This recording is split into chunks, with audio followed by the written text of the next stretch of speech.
No one expected them to stop.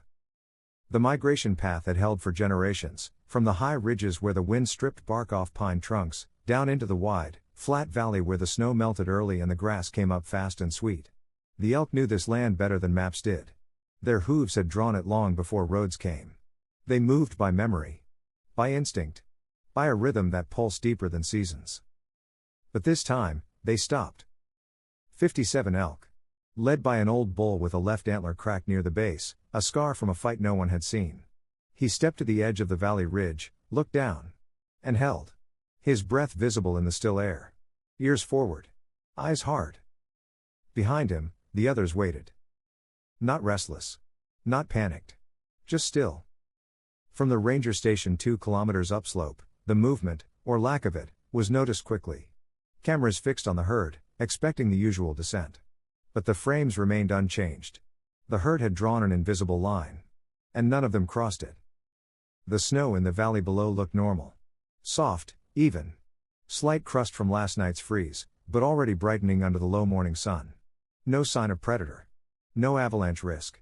Not a single broken tree. Everything was exactly as it should be. Except the herd wouldn't move. The ranger in charge, McTavish, logged the behavior as momentary hesitation due to environmental cue. A placeholder phrase. Nothing more. He marked it for follow-up and returned to monitoring other sites. Wolves. Weather. Human traffic. The herd, he assumed, would continue within the hour. But an hour passed. Then 3. Still, no movement.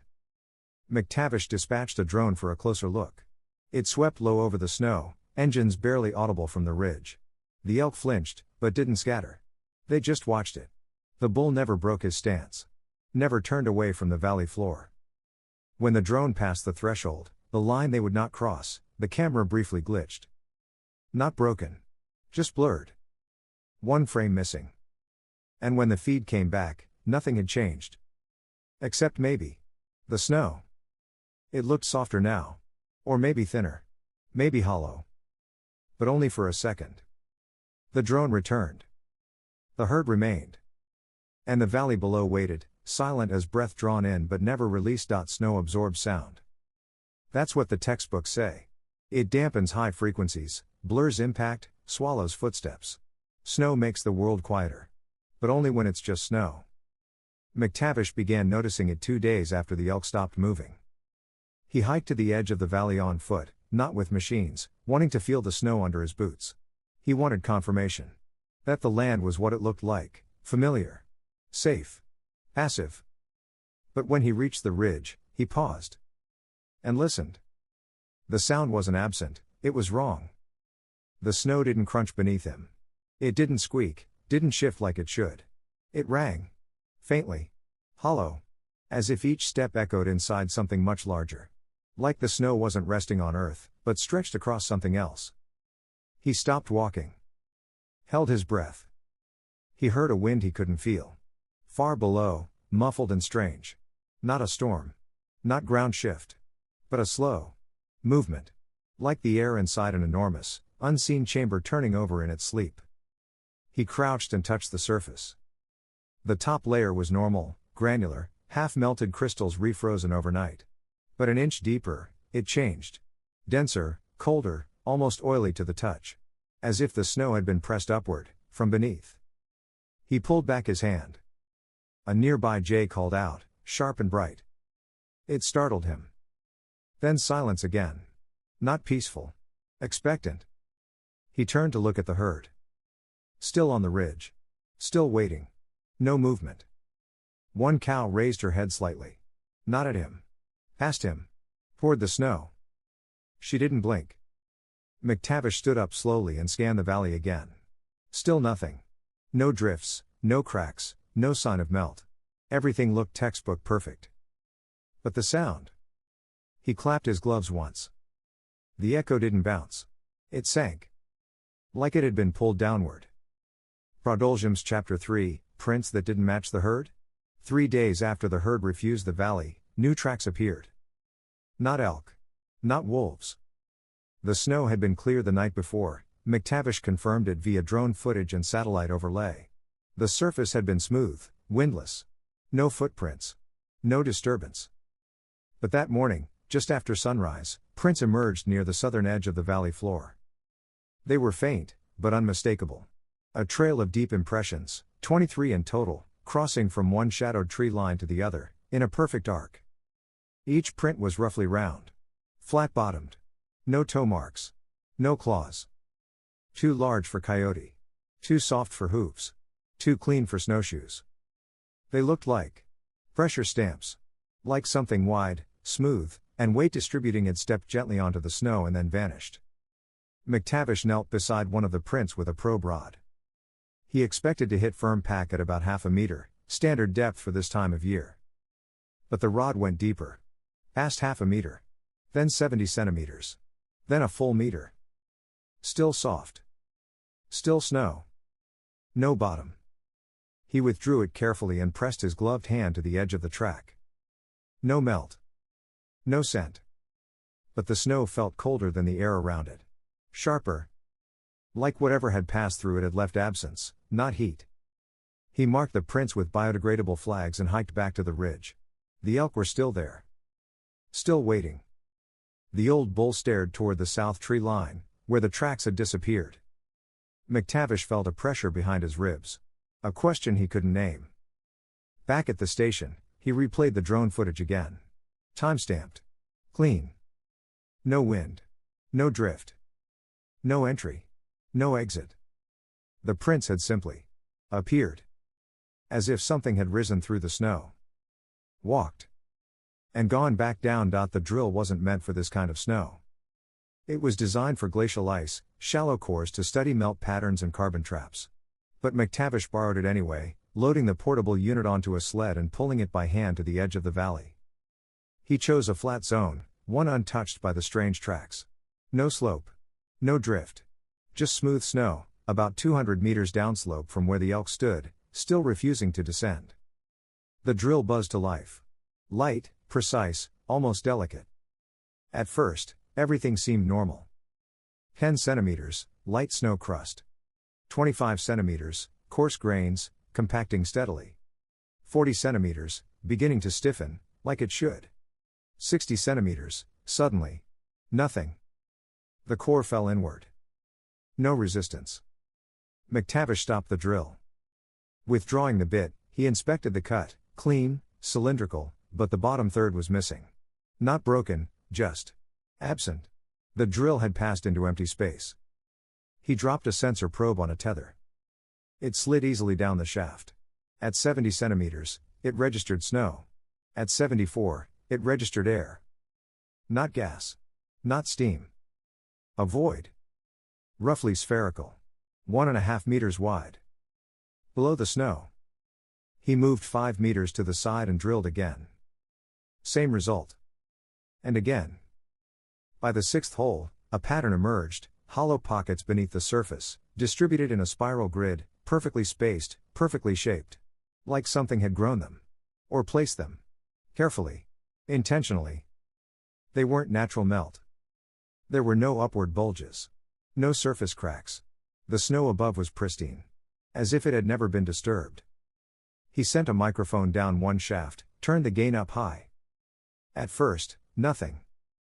Then a low, continuous resonance. Not a sound, a vibration. Faint. Repeating. Almost pulsing. He recorded it. That night, he ran spectral analysis. It wasn't seismic. It wasn't wind. It was patterned. Almost musical. Almost mechanical. But there was no machine. No infrastructure. Just snow. And hollow spaces beneath it. Waiting. The slope should have collapsed. By every model, every safety threshold, it was overdue. 2 weeks of thaw-freeze cycles. Subsurface hollows. Shifting mass. Add even a light vibration, a passing bird, a rifle crack, a snowmobile, and the mountain should have sloughed itself clean. But it didn't. It flexed. And held. On the morning of March 17, McTavish watched from the observation ridge as a National Guard unit ran a training exercise 2 kilometers south. Light artillery, no live fire. Just percussion drills and snowfield maneuvers. He expected the boom to trigger something. The models had already warned of slab instability. But when the first thunder echoed across the valley, the slope didn't break. It sank. Just slightly. Like an exhale.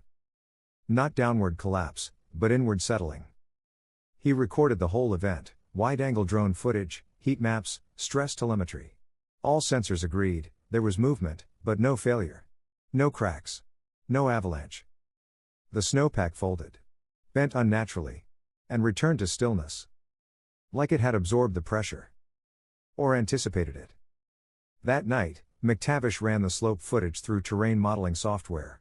He mapped the topographical shifts frame by frame. The result didn't make sense.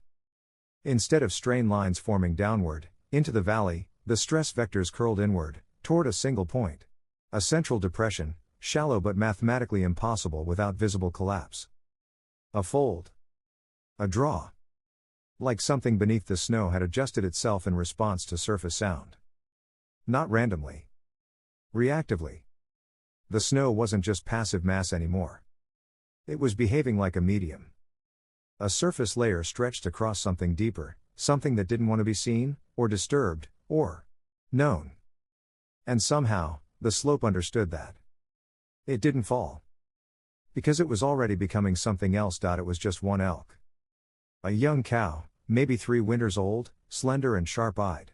She had lingered at the edge of the herd for days, closer to the valley than the rest. Not afraid. Not curious. Just quiet. McTavish noticed her at dawn. The ridge was still half-shadowed, the light thin and gray. Snow stretched untouched below. The wind was motionless. She stepped forward. 3 meters. Then stopped. Another step. The other elk didn't follow. They didn't even watch her. As if they already understood that this part, whatever it was, had to happen alone. She walked to the line. The invisible one. The one none of them had crossed. And stood there. For almost 10 minutes, she didn't move.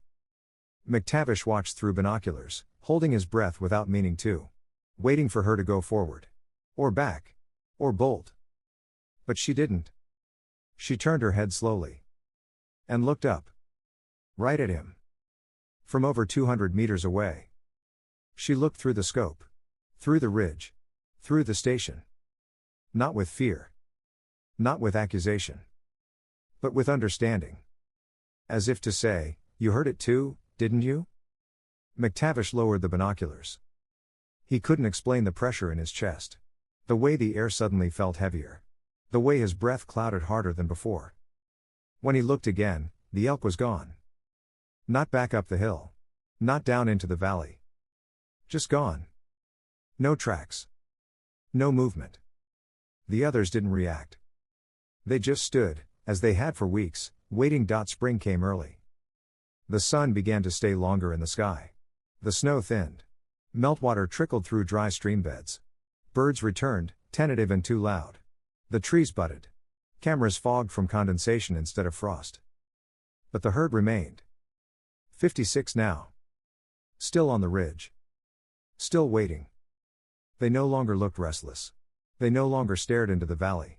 They simply existed, quiet and patient, as if their task had always been not to enter, but to remember why they shouldn't. McTavish filed his last report on April 3rd. The valley floor had fully thawed by then. No tracks. No collapse. No indication of disturbance beneath the surface. All data streams were clear. Except the acoustic recorders. They refused to boot. Technically, they were functional. The diagnostics showed power. Storage. Connectivity. But they remained silent. Not broken. Just blank. As if the very act of listening had been revoked. McTavish stood alone at the lower perimeter. The snow was gone. The hollows had sealed. And still, he didn't step forward. He couldn't. Not because of what was there. But because of what wasn't. The elk had known. Not what. Not how. Just. Not this. He looked back one last time. The herd watched him. No movement. No sound. And in their stillness, something old and quiet passed between them, and him. Not warning. Not threat. Just a truth he would never measure. So he turned away. and left the valley untouched. Forever.